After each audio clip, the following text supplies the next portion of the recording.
Write a letter, appeal to somebody's emotions. That's always worked really well for us.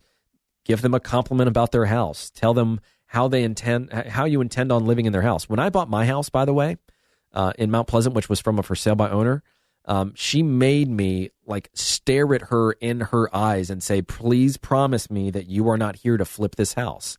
And I said, no, this is going to be our family home. We have a 6-month-old daughter. We plan on having at least one more child. Now my kids are 6 and 4. And she was dead set on not selling it to me if it was not going to be something that I lived in.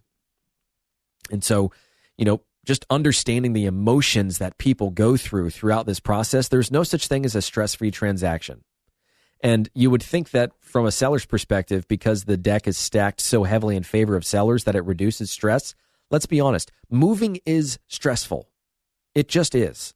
There's no way around it.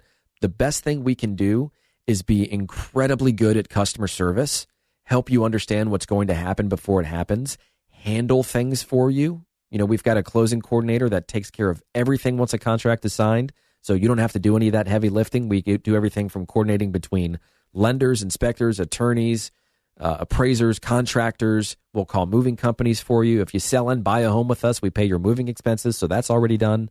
But from a buyer's perspective, the last thing here is that there are plenty of people that have had their home on the market for months that expected a quick sale that are still on the market. If they're still on the market this time of year, it's because they're serious about selling. And I think there's some opportunity there for buyers to try and get a good deal. Those sellers are irritated. They're irritated at the process. They're irritated with buyers and their feedback. They're irritated with their agent for not selling their property. They're generally upset.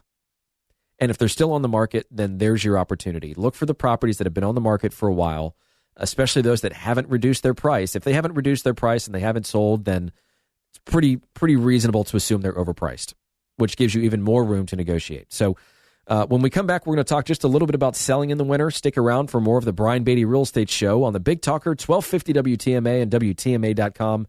And remember to reach out to me if you have questions, 843-400-8009, 843-400-8009, or go to listingsincharleston.com.